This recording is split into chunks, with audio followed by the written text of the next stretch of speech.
Alright, so isang magandang hapon sa ating lahat. Araw na naman ng Biyernes, ibig sabihin, panibagong araw na naman, panibagong Biyernes na naman para sa ating pagkatuto for another session of Senior High School Itulay Online Tutorial for Business Mathematics. And today is week 1, quarter 2, November 19, 2021. So napakabilis ng panahon. Tayo ay katatapos lamang ng ating first quarter nitong nakaraang linggo at ngayon naman ay meron tayong mga panibagong set ng lessons for our new quarter sa Business Mathematics. So this is especially designed for our ABM students. But of course, pwede naman kahit sinong manood sa ating session ngayong araw. Katulad niyan, ano? So meron tayong viewer from Estrella Elementary School sa galing San Mateo South District, grade 6 pupil. So siya ay si Angela Balisi. So sana ay madagdagan pang ating mga viewers. So tuloy-tuloy lang ang panunood. At kung kaya ninyo ay please like and share ang ating live ngayong hapon. Alright? So katulad ng sinabi ko kanina, ang pag-uusapan natin ngayong araw ay commission as compensation. So pag-uusapan natin ngayong araw, ano ba ibig sabihin ng compensation in the first place, no? At ano yung compensation, ano yung commission as compensation. So later on, di-discuss natin ano ibig sabihin ng compensation at ano ibig sabihin ng commission pagdating sa pagpapasweldo sa mga empleyado. Alright? So but before that, let us set the objectives for our session today. So at the end of this learning episode, you must be able to do the following. So in terms of commission as compensation, you must be able to know or illustrate the different types of commissions, and then of course, compute commissions on cash basis and commission on installment basis. All right? So pero ngayon ang pag-uusap, ang atake natin ngayon sa commission as compensation is as light as possible, no? Kasi hindi naman ito na-discuss talaga in just one go. So what I'm going to do with you is what I'm going to do with our lesson for today is just introduce to you what commission as compensation really is. All right? So moving on, ayan, so ang pag-uusapan natin ngayong araw ay commission as compensation. So this is our first lesson for our quarter this semester. All right? So unlocking muna tayo, no? For this lesson, we're going to need the following concepts. Ano yung mga konsepto na kailangan nating maintindihan before we proceed with our discussion about compensation and commission. So the first thing is we have the concept of compensation. So pag sinabi natin concept of compensation or compensation itself, ito ay may kinalaman sa pagpapasweldo, okay, sa mga empleyado. Pero contrary to most common beliefs na pag sinabi natin pagpapasweldo, it's always in terms of money or financial unit, no? Pagko-compensation or pagpapasweldo, pwede rin itong incentive. Ibig sabihin, kung baga, yung dagdag doon sa talagang kinikita ng isang empleyado. At hindi ito necessary na monetary value or may monetary value. Pwede siyang, for example, bigas, ganyan. Meron kasing mga institutions, meron kasing mga employers na nagbibigay ng bigas as one of compensations or incentive. Okay? Pwede rin ng mga bonuses, pwede rin ng mga insurance, o pwedeng ibang bagay basta kapalit ng pinaghirapan ng mga empleyado. Ang tawag natin doon is compensation. Okay? Pag sinabi naman natin concept of commission or basically commission, ito ay particular na incentive. Okay? Usually nakukuha ang commission kapag ang isang empleyado ay merong kinikita or merong na-generate na sales. So for example, meron siyang kinitang 10,000 pesos, meron siyang na-sale o meron siyang na-generate na sale na 10,000 pesos. Part of that, let's say for example 5% ang matatanggap niya. Depende sa agreement ng employer at ng employee. Ang tawag natin doon sa 5% na makukuha niya mula doon sa 10,000 is commission. Okay? So most commonly, ang commission ay incentive lamang. Pero meron kasi tayong klase ng mga empleyado na yung commission mismo ang kanilang kinikita. Later on, i-discuss natin sino-sino or ano yung mga klase ng mga empleyado na tumatanggap ng commission lamang. Okay? So, ulitin natin, pag sinabi natin compensation, ito ay may kinalaman sa kapalit doon sa pinaghirapan ng isang empleyado, not necessarily ay money, in terms of money. So, pwede siyang kahit ano, basta merong monetary value or pwedeng kapalit ng pinaghirapan ng isang empleyado. Pag sinabi naman natin commission, ito ay incentive most commonly mula doon sa na-generate na sales ng isang empleyado. Itong commission can be incentive or directly the compensation or yung talagang sinisweldo ng isang empleyado. Okay? Now, moving on, let us define some terms, no, para mas maging malinaw tayo. Define natin ang compensation and all the other terms that we're going to encounter throughout our discussion today. So first one is compensation. So this is the exchange for what employees worked for, such as salary and wages. So yun yung sinabi ko kanina. Okay? Pag sinabi natin compensation, kapalit ng pinaghirapan ng empleyado. Pwede siyang salary, pwede siyang wages. By the way, meron tayong iba't ibang klase ng term, no? Pagdating sa compensation, we have salary, we have wages, we have income. Depende yun sa klase, no? Or depende yun sa pinag-uusapan sa isang senaryo. Pag sinabi nating income, generally, ito yung pumapasok na kinikita, no? Kaya nga ang income, pwede natin gamitin sa mga businesses, yung kinikita ng mga business owner. Pero yung salary at wages, hindi natin pwedeng gamitin yun doon. Okay, pag sinabi nating salary and wages, ito ay yung talagang kinikita ng mga empleyado. Ang kaiba naman ng salary sa ng wages ay, ang salary most commonly ay fixed, ang wages ay most commonly nagbabago. Alright? And then another thing, ang wages can be earned using yung per output basis, no? Kasi merong mga trabaho na ang sweldo nila ay natatanggap nila depende sa dami ng kanilang natatapos. Ang common kasi na alam natin is yung depende sa dami ng oras na kanyang tinatrabaho. Di ba meron tayong 8 hours na policy. So kapag may overtime, merong dagdag. Yun yung alam natin na common, no? Na way ng pagpapasweldo sa mga empleyado. Pero meron din tayong tinatawag na per piece or kung ilan yung natatapos nila. Usually kapag ka low level skills or kapag ka manual skill labor ang pinag-uusapan natin. So for example, yung pagre-repack ng mani or pagtatali ng sampagita, yun depende yun sa dami ng natatapos nila, yung sweldo nila. So kapag mas marami silang natatapos, mas mataas yung sweldo nila. Whereas kapag per oras naman ang pinag-uusapan, mas mahabang oras na nagtatrabaho sila, mag-overtime sila, mas malaki yung kanilang kikitain. That's compensation. We also have the term commission. So ito yung sinabi ko kanina, the amount of money an employee receives based on the sales they make. So yung commission ay part lamang ng na-generate na sales ng isang empleyado. So pwedeng 5%, pwedeng 2%, depende sa agreement ng employee at ng employer. We also have the term override. Ang override naman is the amount of money received by an employee based on their members' sales. So nangyayari itong override or nagkakaroon ng override kapag si empleyado ay merong mga members under him or her. So kapag gano'n, for example, meron siyang 5 members or meron siyang 5 constituents, kung magkano man yung total na sales nila, meron siyang portion doon na matatanggap niya, bukod pa doon sa sarili niyang commission. So para lang din siyang commission, yung override para lang din siyang commission, pero yung override ay nakukuha based naman sa sales ng iba. Okay? Ang commission kasi ay based sa na-generate mo mismo na sales. So yung sales mo mismo. Kapag ka yung commission ay nakukuha mo mula sa na-generate na sales ng iba, ang tawag natin doon is override. Again, depende pa rin yan sa agreement ng employer at ng employee. And lastly, we have the term plus regular pay. So ito namang regular pay is as in overview na ito, no, kumbaga parang preview na ito, no, ng kung ano yung mga klase ng commission na meron tayo. So meron tayong plus regular pay. Ito naman is mode of compensation wherein an employee receives commission and or override aside from their regular pay. Kasi meron tayong iba't ibang klase ng meron tayong iba't ibang klase ng commission or ng compensation. Meron tayong commission only. Ibig sabihin ng commission only, yung commission lang talaga ang mismong tinatanggap nila. So it's not an incentive, it's their full compensation. We also have plus regular pay. Pag sinabi naman natin plus regular pay, bukod dun sa commission, meron pa silang basic pay. So yung basic pay nila pwedeng monthly, pwedeng weekly, depende sa agreement.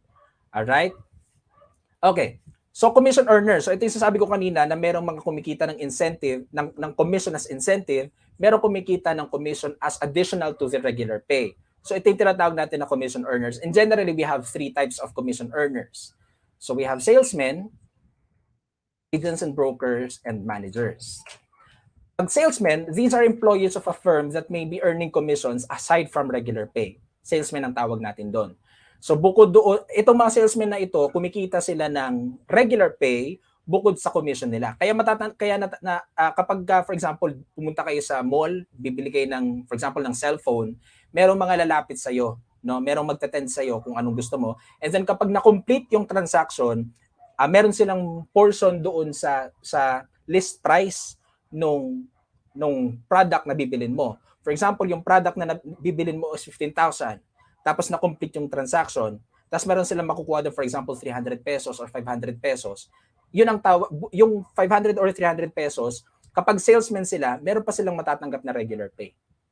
Okay, yun ang tinatawag nating salesman. Tumatanggap sila ng regular pay aside from their commission. Okay? Pag agents and brokers naman, these are usually self-employed individuals earning commissions only. So itong agents and brokers, ang kinikita lang nila ay commission. hindi sila kumikita ng regular pay because most of the time itong agents and brokers are detached. Okay, they are not employees of a certain business or company. Kumbaga sariling sikap sila. Ano yung mga example nito? Yung mga car agents, yung mga insurance agents. Ayan. So sila ay they somehow represent a certain company but they are not part of it. They are not regularly employed doon sa kumpanya na yon. Kaya naman ang kinikita lang nila ay commission. Yun lang yung kanilang pinakakita. At ang kaibahan ng salesmen at ng agents and brokers pagdating sa price ng items or ng products na kanilang binibenta is yung sa agents and brokers, usually mga mahal itong item. For example, kotse, ganyan. Malaki yung, mahal ang mga kotse, hindi ba? Life insurance yan, malaki rin yan. Although, commission lang ang kinikita nila, malaki naman yung basis ng kanilang pinagkukomisyonan. Hindi gaya ng salesman kasi yung sa mga mall, sa mga, ayan, medyo maliliit lang kasi yung presyo nun hindi ba? Kaya kailangan nila ng regular pay. Hindi sila pwede mag-rely lang doon sa kanilang commission. Okay? And then lastly, we have managers. So these are the individuals that are head of their departments and has people under them. So ito namang mga managers ang kumikita ng override. Okay, mga project heads, ayan, mga department heads. Kapag meron silang members and then yung mga members nila ay merong na-generate na sales, meron silang override doon. Okay? So familiar kayo, ma-encounter natin usually itong idea ng override pagdating sa mga yung mga networking pattern o mga kumpanya or mga business transactions pattern after networking. So yung may mga pyramid. Okay? So yan. So yun ang kailangan yung tandaan pagdating sa mga kumikita ng commission. So salesmen, kumikita sila ng commission plus regular pay. Agents and brokers kumikita ng commission only. Managers ay kumikita ng override aside from other compensation na tatanggap nila. Alright. So now let's proceed to this illustration para mas madali nating maintindihan kung ano nga ba yung commission and overrides. So for example, ito kayo. Ito yung mga empleyado. Okay? So itong mga empleyado na ito ay nagbebenta ng ganitong mga klase ng item. So pwedeng car, pwedeng education insurance, pwedeng health insurance, pwedeng housing, ganyan-ganyan, and other security or kaya yung mga small na mga items, yung mga low prices na mga items. And then from there, syempre meron silang kinikitang pera diyan. Itong portion ng pera na itong portion ng pera na ito ay nakukuha nitong mga empleyado na ito.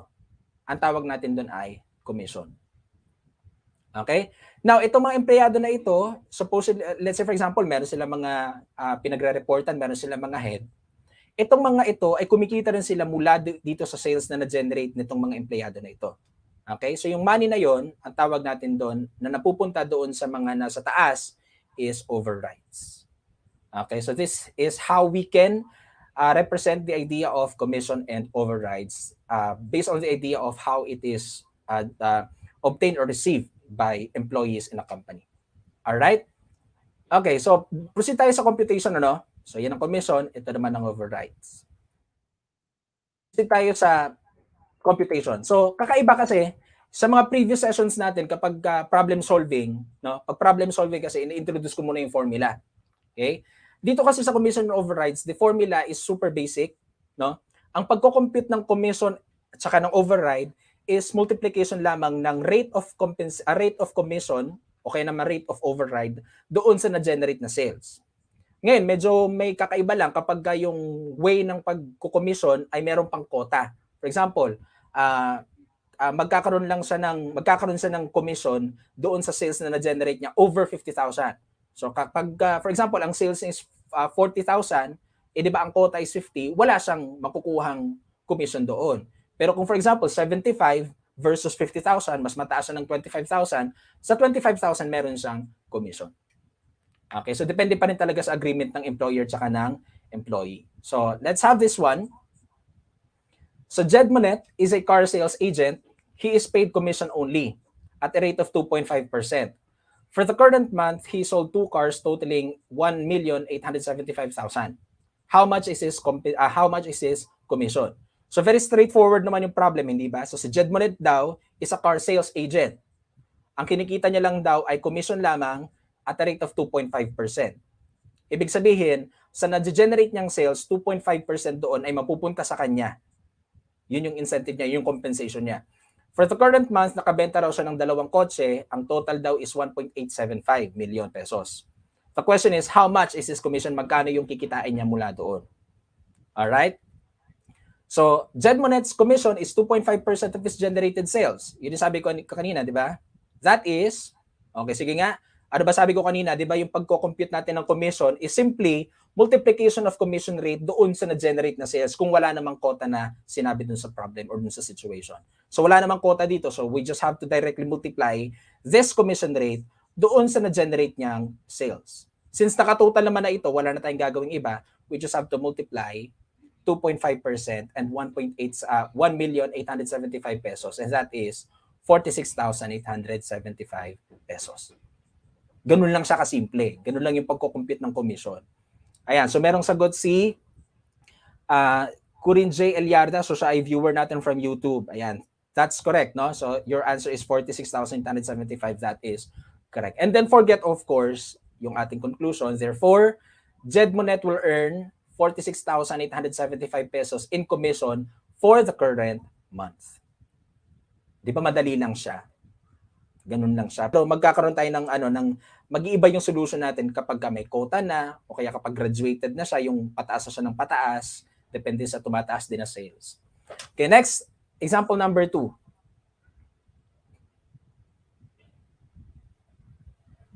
By the way, ito meron pala tong merong continuation nito, no?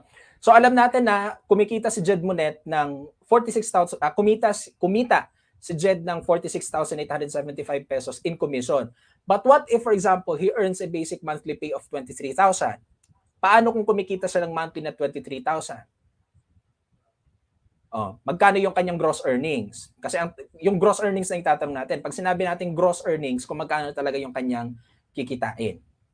Okay? Kapag ganitong problem, kapag may ganito ng pinapahanap na gross earnings, ang kailangan nyo lang i-make sure, kay tandaan nito, no? Ang kailangan nyo lang i-make sure is, yung compensation period must be the same. Kung kailan niya kinita yung commission, dapat ganun din dun sa kanyang basic pay. For example, dito, itong 46,875 pesos, kinita niya ba ito kailan? For the month. For the month. So dapat yung basic pay na i-add natin dito supposedly should also be in terms of months. Sinabi naman dito, he earns a basic monthly pay of 23,000 pesos monthly. So we just have to add. Okay? Ayan. So add lang natin yan, 46,875 plus 23,000, that is 69,875 pesos. So ito yung kanyang gross earnings kung kumikita siya ng basic monthly pay. Therefore, he will earn 69,875 pesos in a month. Okay, so tama ulit sa Eliarda, si Michelle, si Maritoni, ayan, thank you, that's correct. Alright? So, basta kailangan nyo lang i-make sure na pareha silang month or kapag, for example, ito naka-weekly siya. Kung ito ay naka-weekly, kailangan natin siyang i-convert into monthly, which is times 4 para siya maging month, para parehas na sila dito. Okay? And next example number 2. Eugene Tito is a sales representative earning a basic salary of 21,000 pesos a month, plus 3% commission on his sales exceeding 15,000 pesos. Assume that he made a total sales of 36,000 pesos. Determine his commission and gross earnings. Sulitin natin. Eugene Tito is a sales representative. Kumikita raw siya ng basic salary. So meron siyang basic salary. Okay, na 21,000 pesos per month. Bukod doon, kumikita rin siya ng 3% na commission. Okay? Pero ito, yung 3% na commission, magkakaroon lang daw siya ng 3% na commission kung yung kanyang sales na na-generate is over 15,000 pesos. At kung magkano yung lalagpas sa 15,000 pesos, yun lang yung merong commission. If, for example, 10K lang yung kanyang na-generate na sales, wala siya doong commission. 10K lang usapan 15K If, for example, 25,000, okay? 25,000 yung kanyang na-generate na sales. Obviously, lagpas yun ng 15,000, hindi ba? So, yung 25,000, yung lalagpas doon sa 15,000, yun lang yung merong komisyon. So, doon sa sinasabi ko, 10,000. Doon sa 10,000, merong 3% na komisyon. Okay? So, balikan natin dito. Assume that he made a total sales of 36,000. So, ang na-generate niya raw na sales is 36,000. Ang pinapahanap sa atin ay ang komisyon niya at ang kanyang gross earnings. So, dalawa. commission at gross earnings. Yung commission is simply multiplication lang naman, di ba? Yung gross earnings, pag-add lang naman natin yung commission niya tsaka yung basic pay niya. Unahin natin syempre yung madali. Sige nga, unahan niyo ako. Okay, commission muna. What do you think the commission is? Sige, maghihintay ako dyan sa comment section habang dinidiscuss ko kung paano nakukuha yung commission dito. Ayan, so merong sagot si Ren. Sabi niya, 21,630. Let's see. Pero I think, ano yung 21,630? Is that the commission or the gross earnings? Please clarify. Okay? So, Eugene will have a commission on sales exceeding 15,000 pesos. So, ang sabi dito, kikita lang daw siya ng commission doon sa lalagpas sa 15,000. So, the first step is, we have to get first kung magkano yung lumagpas doon sa 15,000 mula doon sa na-generate niyang sales. Eh, magkano ba yung sales niya? Ang sabi, 36 kyaw. Oh. So, 36,000 minus 15,000 is 21,000 pesos. Ngayon, dito lang tayo, okay? Dito lang tayo magko-compute ng 3% na commission. Hindi doon sa buong 36,000. Baka kasi isipin nyo, so lumagpas ng 15,000. Diba 36 lagpas ng 15,000. So, yung buong 36,000 ay may 3% siya doon. Wrong. Ang sabi dito, yung lalagpas lang daw ng 15,000. So, that means 21,000 lang yung may commission. Alright? So, let's continue. His commission is 3%. That is 3% times 21,000 pesos, that is 630 pesos. Ayan. So medyo malapit-lapit yung sagot ni Renz. Although, hindi kasi malinaw kung ano yung sagot niya. But obviously, yung sagot ni Renz is the gross earnings. Okay? Pero kasi sa problem kasi we are asked to solve the commission and the gross earnings, both of them. Alright? So ayan. So tama si Maritoni, tama si Jessica. Ayan. Gusto ko yung sagot ni Jessica. Ayan o. Yung sagot ni Jessica na merong specifically what is that? Okay? So sabi niya commission is equal to 630 pesos. That is correct. Okay? So ulitin ko pag sinabi sa problem na kukita lang siya ng commission doon sa lalagpas, doon sa quota, kailangan muna nating i-minus. Hindi pwedeng diretso. Alright? Okay, so nakuha na natin itong commission. The next thing is, magkano naman yung gross earnings niya? Magkano yung total na kikitain niya? So, anong gagawin natin? We just have to add. Okay? Anong i-add natin? I-add lang natin yung kanyang commission tsaka yung kanyang basic pay, which is 21,000. Eh, since parehas naman sila naka-month, di ba? Ito, naka-month itong 36,000 na sales. Yung 21,000 niya ay naka-month din. So, commission niya is 630 pesos. Gross earnings will be, ayan. So, tama yung sagot ni Eliarda. So, that is 21,630 pesos. Therefore, Eugene's gross earnings will be 21,630. Yung commission niya is 630 pesos. Okay? Sige nga, pakipusuan naman itong ating live kung talagang to let me know kung nag-gets nyo fully mula dun sa first step hanggang dun sa last step. Okay, sige nga, pakipusuan nga. Alright, thank you very much. Ayan, so tama. Thank you Mariel, Leslie, Gail, Jessica, Rika. Ayan, so thank you very much. Ang mga sagot ninyo ay tama. Okay? Next, problem number 3. Alright, so Ibram is a product manager receiving a monthly salary of 36,750 pesos. He also earns a commission at a rate of 4% whenever sale exceeds, ito na naman tayo, 30,000 pesos. Aside from this, he earns an override of 2% based on his members' sales. This month, he recorded a total sales of 75,000 pesos and 350,000 pesos from his members. Compute for his override and gross earnings. Medyo maraming detalye. So, himay-himayin natin. So, ulitin natin. So, si Ibram daw is a product manager na kumikita ng regular pay monthly na 36,750. Ito yung kanyang monthly pay, bukod sa commission niya. Ngayon, kumikita daw siya ng commission at a rate of 4%. So, 4% yung kanyang commission rate kapag or doon sa sales na lalagpas ng 30,000 pesos. So, yung mga lalagpas lang ng 30,000 pesos, yung merong commission siya. Okay? Bukod daw doon, meron din siyang override na 2%. doon sa member sales. Of course, override naman ito eh. Pag sinabi nating override, automatic ito ay nakukompute based doon sa na-generate na sales ng kanyang mga members. Ngayong buwan daw, yung sales na na-record ni Abram is 75K. Sales niya to. So, ibig sabihin, dito tayo magbe-base ng commission. Itong 350,000 naman, ang kinita ng kanyang mga members. So, dito tayo magbe-base ng computation for override. Now, ang pinapakompute sa atin, compute for his override and gross earnings. Dagdag na rin natin syempre yung kanyang commission. Diba? Sige, try nyo kung unahan kung kaya ninyo. Joke lang.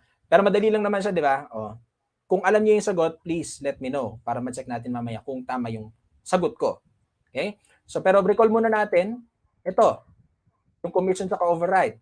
So, this is the commission and override. Ito yung commission, ito yung override. Ayan. Mula dito yan. Okay, moving on. So merong sagot si Eliarda, sabi niya, ang override daw is 7,000. I-check natin, okay? So, unahin nating i-compute yung override. Kasi yung madali eh. Di ba? Doon tayo syempre sa pinakamadali. So his override is 2% of his members' generated sales. Magkano ba yung na-generate na sales ng kanyang mga empleyado? Magkano? Okay. 350,000. So we just have to multiply this 2% doon sa 350K. And that is, ayan, so 2% times 350,000 is equal to 7,000. So tama si Eliarda. That is correct. So ang kanyang override is 7,000 pesos. So okay na, nakuha na natin yung override. Diba? Nakuha na natin yung override. Next naman, i-compute natin yung kanyang commission. Ayan, so tama rin si Gail. Next, commission. Sige, magkano yung commission niya? May quota tayo ha, may quota. Sige nga. His commission is based on sales exceeding 30,000 pesos. That is, 30,000. Magkano ba yung lalagpas doon sa 30,000? Magkano ba yung sales niya? 75. So minus muna natin yung 30K doon. So 45,000. So dito sa 45,000 tayo magko-compute ng kanyang commission. Okay? His commission is 4% of 45,000 pesos. Again, saan nakuha itong 45,000? Mula doon sa 75K minus 30K. Magkano commission niya? 4% times 45,000 lang naman. 4% times 45,000, that is? Okay, that is correct. 4 times 45,000 is 1,800 pesos. Ba't parang wala akong ayan, so may nakita akong tamang sagot, si Maritoni. Nagduda tuloy ako sa solution ko. Okay, so tama si Maruhom, tama si Amana doon sa part na diyan magbe-base ng yung una niya sagot? May sagot siyang 45K, ayan. Doon magbe-base ng commission, pero yung talagang commission, that is 1,800 pesos. Okay? Ayan, therefore, Abram's commission is 1,800 pesos. Commission pa lang yun, okay? Tapos na ba tayo?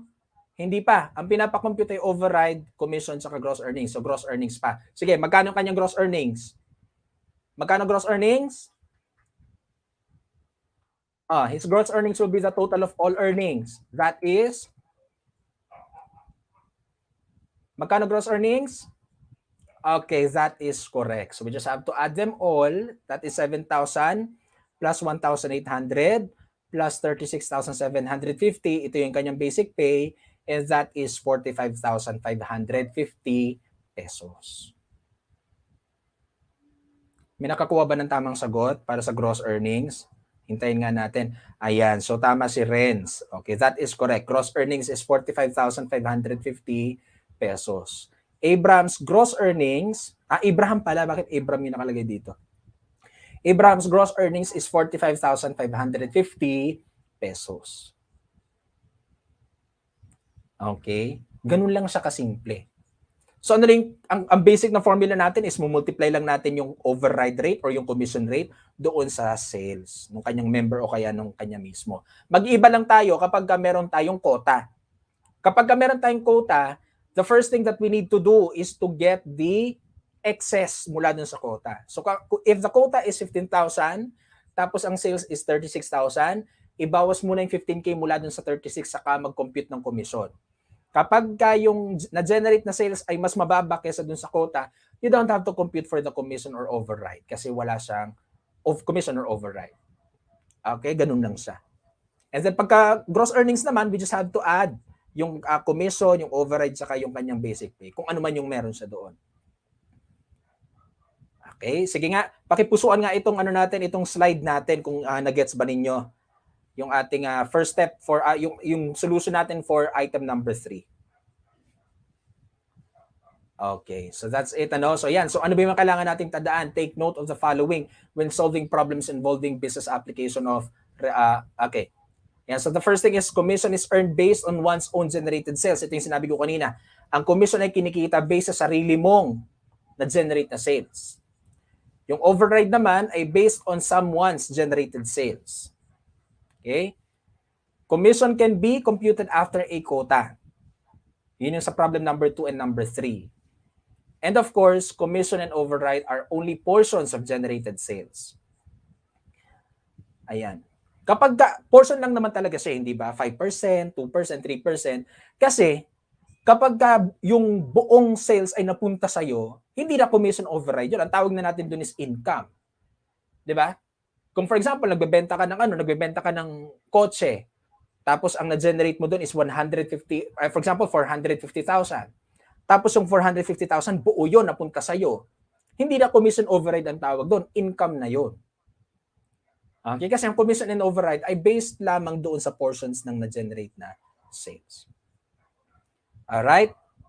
Sige, let's have some practice. Nga, if a sales agent earns a basic monthly salary of 15,000 and is paid a 3% commission on all of his or her sales for the month, how much is her gross earnings with a total sale of 50,000 pesos? Okay.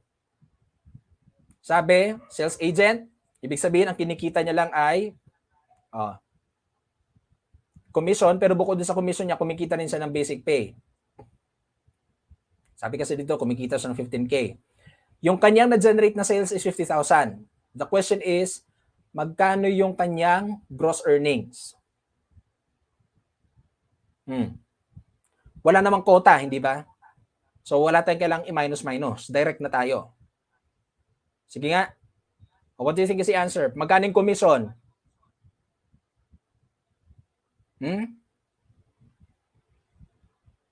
Commission is 3% times 50,000. Hindi ba? Magkano yun? Magkano yun? Okay, so commission is 3% times 50,000, that is 1,500 pesos. Pero ang tinatanong kasi is gross earnings. So tama si Renz. So the gross earnings is 16,500. We just have to add, no? Tama si Eliarda for the commission, that is correct. Tama si Arcilia for the gross earnings, which is 16,500 pesos. Okay. Ayan, kapag ganito class, hindi niyo na kailangan ng therefore. Kasi straightforward man yung solution ninyo eh. Gross earnings is. Tapos yung sa solution ninyo, merong mga peso sign. Kapag nag-solve kayo tapos pinagtatanggal yung mga unit of measurement, kailangan niyo ng conclusion. But in this case, all throughout the solution ay meron tayong sentence form and then meron tayong mga unit of measurements doon. Pwede na yon, as is na yon. Okay? So for this one, gross earnings is 16,500 pesos. Okay? Tama si Gail, tama si Renz, tama si Kenneth, si Harvey, si Mariah, si Mariel, si Rika, si Shariel. Okay. Next, problem number 2. Carmen Yambao is a product manager for High Ace Realty. She earns through commission of 2%. For the current month, her sales was 1,035,000 pesos. How much does she earn? Mula doon sa commission na yon. She earns an override also at the same rate. Suppose his members garnered a total sales of 2 million pesos. compute for her total incentives. So si Carmen daw, kumikita daw siya ng commission tsaka ng override the same rate. So kung yung commission ay 2%, edi yung override ay 2% din. Sige nga, ang pinakukuha sa atin is magkaning total incentive. So yung total incentives niya based on this problem is yung kanyang commission tsaka yung kanyang override. So magkano muna yung commission niya, magkano din yung kanyang override, and then saka natin sila i-total. Sige, magkano commission? Ang commission ay based sa kanyang sales. Magkano ba yung sales niya? Ang sales niya ay ito, 1,035,000 pesos. So, multiply natin ito by 2%. Hoy, baka may nag-add sa inyo nito ha, hindi natin ginagawa iyon. Hiwalay ang commission tsaka ang override. So, commission is, magkano commission niya? 2% times 1,035,000 pesos. Alright, that is correct. Commission is 20,700 pesos. Ayan, so tama si Gail, tama si Maritoni, si Amana, si Michelle. Ayan, thank you very much. That is correct. How about his override? Magkano override? Paano tayo nagko-compute ng override? Kino-compute natin ito based sa kinita ng kanyang mga members. Magkano kinita ng kanyang mga members? Magkano? 2 million. Ito, 2 million. Oh, so kung magkano yung kanyang override doon? That is, anong percent ba yung override niya? Di ba same rate daw? Oh, hindi 2% lang din yun. So 2% times, ayan, so merong sagot si Michelle, that is correct. For our override naman, that is 40,000 pesos. Ganun lang siya. Total incentives natin, syempre, i-add lang naman natin, di ba? Commission plus override, and that is 60,700. So may nakita akong tamang sagot dito. Si Michelle, sino ba? Ayan, si Renz. Okay, that is correct. Ganun lang siya. Okay, pakipusuan ulit ang ating slide to let me know kung naintindihan niyo yung ating exercises exercise number 1 and number 2 from first step up to the last step. All right, so that's it. So ito naman ay iiwan ko sa inyo for exercise. Ayan, please take a screenshot of our slide. Ito yung inyong for your practice. Okay, be careful kasi for example dito sa number 3, ayan merong 3. Ano kayang gagawin diyan? Ayan. Ano kayong gagawin dyan? Siyempre, babasahin nyo muna ng maigi bago kayo gumawa ng first step. Okay? So, please take a screenshot of this after 3 seconds. 1, 2, 3. Alright. So, that's it for our session for today about commission as compensation. And this is our first lesson, first session for quarter 2. And if you have some questions or meron kayong suggestions or meron kayong gustong ma-access na presentation, please reach me sa aking mga social media accounts. Ayan, so lagi naman akong online. Syempre, wag lang yung gabing-gabi na. Okay? Hindi dapat tayo nakakalimot pagdating sa pagrespeto sa oras ng ating mga teachers and tutors. Okay? And wag natin kakalimutan, kasama natin tuwing Biyernes. Of course, bukod sa akin, meron tayong General Mathematics together with Tutor Ram and Tutor Ryan. That is from 4 to 4:40 bago ang ating time slot. At meron tayong kasabay na pre-calculus. Tuwing Friday din yan together with Tutor Erwin and Tutor Zara. Ito naman ay 4:40 to 5:20 p.m. Bagong special program, we have Travel Learn with Tutor Jester and Tutor Avhil. That is from Friday.